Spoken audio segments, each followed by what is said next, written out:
lead acid battery systems have been around a long time on our boats, and they're very inexpensive and do a great job at starting our boat engines. Their price performance is excellent on them. However, they do not such a good job at running our house banks, and they're not such a good value for that. There is, however, another technology that we use every day, and I'm recording this video on it. It's the lithium technology, and it does an excellent job of providing power for whatever density we have, and you can charge it over and over again. We can just drive down the street and look at the street signs and everything that are powered by solar and LiPo4 technology.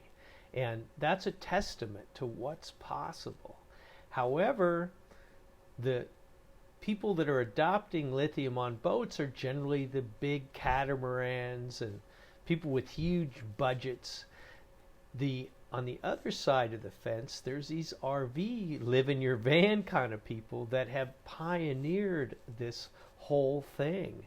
And to those people, we owe a lot of thanks because they blazed our trail.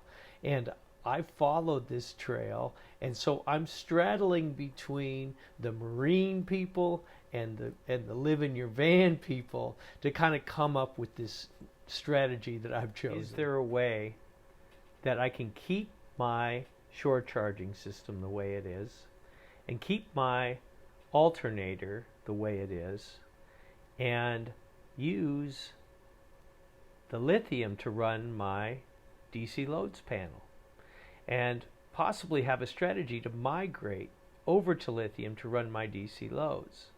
And I think that I have found a way to do that, but should you trust me? And I'd say no, you shouldn't trust me on your boat. If your lithium battery blows up, it will blow a hole in your boat, and it will be a bad thing. However, I'm standing on the shoulder of some giants. Rod over at Marine How To has a very good article and other links, and the RV people have blazed a big path. And I think that the battery-to-battery charger might be the way for us who own very small boats to kind of dip our toe in this pond and get started with lithium in a safe manner. So the system I have is a 100 amp Balmar Series 60 alternator with a 614 voltage regulator, and I've got a 40 amp shore charger, and I'm going to use a Stirling battery to battery charger. It's a 60 amp battery charger, and I'm going to use a BMS system to protect my lithium Calb 180 batteries. And I've got another layer of protection with Smart Battery Protect on top of the BMS. And so what I'm going to do is I've got a Y switch that I'm going to use to select between the lithium or select the lead acid. So I'm going to use the Stirling to charge the lithium battery, and it's going to isolate the lithium battery from the 4D house batteries.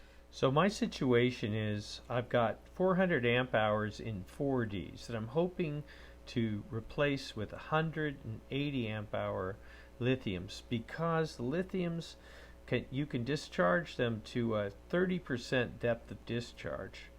I'm mainly involved in coastal cruising 1 to 2 weeks out, and I'm satisfied with 30 amp charge rate, and I generally discharge between 5 to 8 amps, generally using refrigeration. I've got 200 watts of solar that provides about 50 amp hours a day, and I'd say my loads, my amp hours every day are probably, I consume about 80 amp hours. I've got the 100 amp Balmar alternator, and I probably charge to 90% of charge before I leave on a trip my lithium batteries. And I'd like to migrate from flooded to house batteries to lithium over time, but right now I've just installed the 180 amp hour just to see if the system works.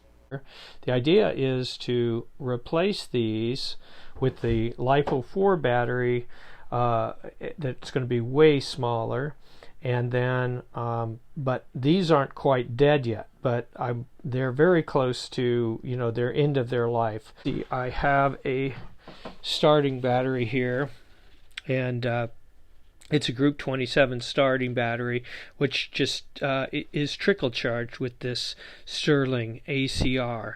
On the Balmar 614 voltage regulator, you can run something called small engine mode. And small engine mode basically fools the alternator via having a switch that joins these two temperature connections, and it makes the alternator think that it's got a high temperature situation that it has to deal with, so it throttles it down. Now, I have implemented this switch right here, which I have a 50% switch that I can throw either way and change my alternator output. Okay, here's my charger setup. I've got a True Charge 40 Xantrex short charger aft in the aft cabin, and so it allows you to set maximum input level, and then you can also read what charging level is coming out of it. And here is the Stirling remote charger. This allows me to set force to, you can float, it'll and do a high voltage, do a high charge, but you can force it to float, you can force it into 50%, and then you can also just turn it off. These are Calib 180s bought used, so they probably have effectively about 150 amp hours. Here's a quick shot of my BMS. I've showed you other videos. This is the main battery terminal that goes to this battery terminal right here, and this is where I distribute all the cells to the BMS. And I also have a master shutoff here, where I'm shutting off the lithium battery. It's a kind of just an emergency shutoff. Here's a Y switch. Here's my homemade charge controller that I showed you all before. It has it controls the charge. It has two settings, either the setting for full charge, and then it has a setting for kind of maintenance charge, which is 40% state of charge, with an alarm. This alarms for the battery protect. There's an LED light that alarms for the battery protect, and this LED indicates that it's doing a job of stopping charging on the Stirling battery-to-battery charger. Hey, I'm crouched down in my locker here. Going to show you my wiring on the locker. That's my short charger. It's a True Charge 40 amp. Okay, so what I'm doing is I have a main kind of number 6 wire where I'm running that all the way down to the batteries, and that is shared by my my solar system, which is, here's the solar breaker. And so the ground is shared. This ground bar here is shared by the solar system. The True Charge has its own ground and has its own hot wire running back to the sealed lead acid batteries. But we are, of course, using the charger output to drive the Stirling. So what I have is, for my for my solar, I have a selector switch that allows me to switch from the lead acid versus the LiFePO battery. And I'll show you real quickly what I'm doing here. So I've got the solar chargers there, the Victron solar chargers, with a switch to select between the Bluetooth module there. That's kind of expensive, so I've got a switch that I select between there. It's got its own circuit breaker on the MPPT controllers, and then we have the Victron battery protect, or the we have the Stirling battery charger here, and I've got a multi-conductor wire there that feeds various BMS signal, voltage sense, and a bunch of wires that basically are feeding into this. So you can see the charge in, and then I've got the ground, and then the charge out.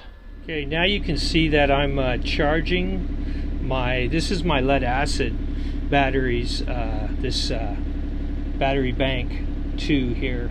That's my 240s together, and so it is charging my lead acid batteries right now.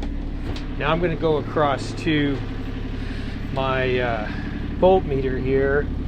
It's reading that the Balmar alternator is at 1402 at the battery level, and I'm going to switch to amps, and right now it's got 40 amps of output on a 100 amp alternator, and I'm yielding, according to the BMS, I'm yielding around 17, 18 amps out of that. Some are going into the other battery bank.